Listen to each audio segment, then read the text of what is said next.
This is one of those passages where, as Jesus gives us this parable, we could be left thinking, if this is what God's like, he doesn't seem very fair. He's not seeming to be very just, because those who've worked a full day in the vineyard, and I think the parable we're meant to kind of understand that as those who've been faithful to God, perhaps for their whole lives or a significant proportion of their lives, working away, as it were, in the vineyard of the Lord, they receive just the same as those who've only come at the last hour, those who have only been contributing or making a difference in the kingdom for such a short space of time. Doesn't that seem terribly unfair? Doesn't that seem really mean of God to give the same amount to all those who've come? There's a couple of facets to this that I think are important.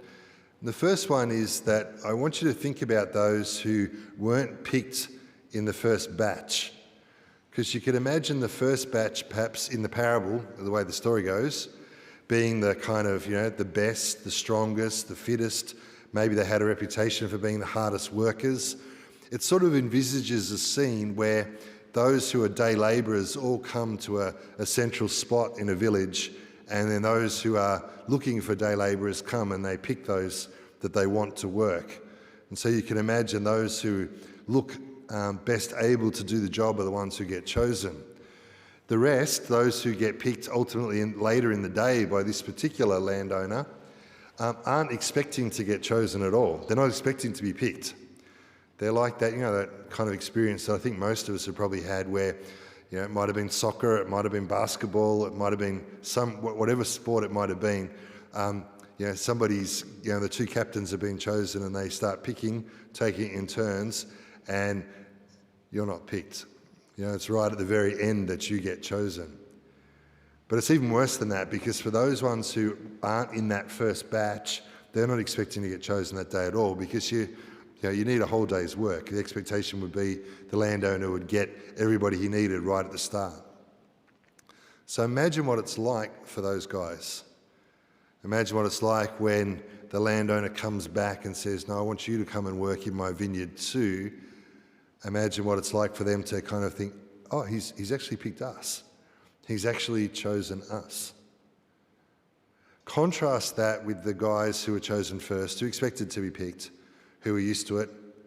And notice that and this is a difference that I've only just noticed in the parable this week as I've been preparing for Mass. Notice that the vineyard owner sets up with that first group a contract.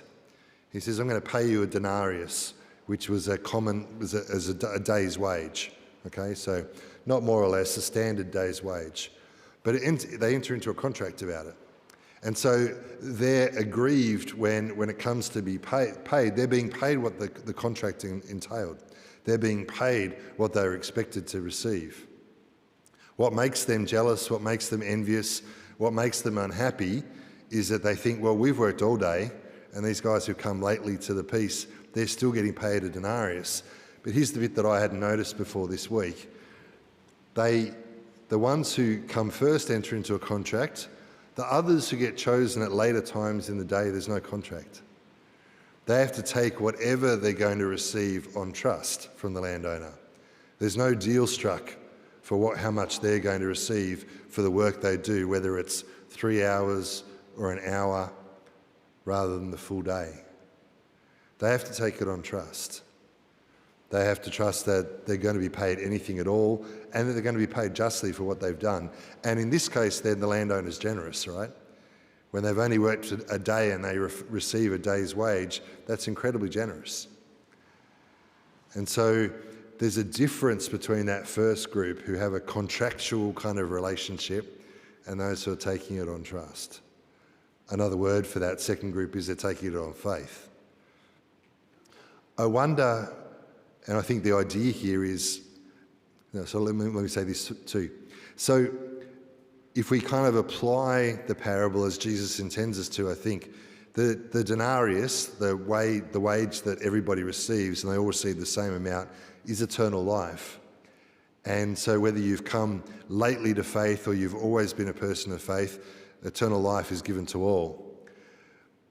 But The difference, and I think this is really significant, St. Thomas Aquinas points this out. He says, look, everybody who comes to faith in Jesus, whether they come at whatever point in their lives or with whatever devotion, with whatever commitment, with whatever act of faith they bring, however deep and sincere that might be, everybody receives eternal life, but it's actually, there's a greater appreciation of it by those who've come to it with greater commitment, with a deeper yes, with a greater level of trust.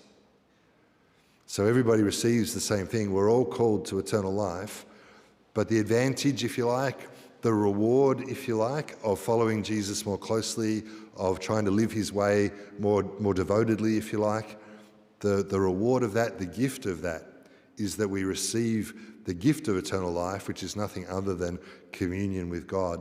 We receive that more fully. We're able to subjectively, as it were, appreciate it more.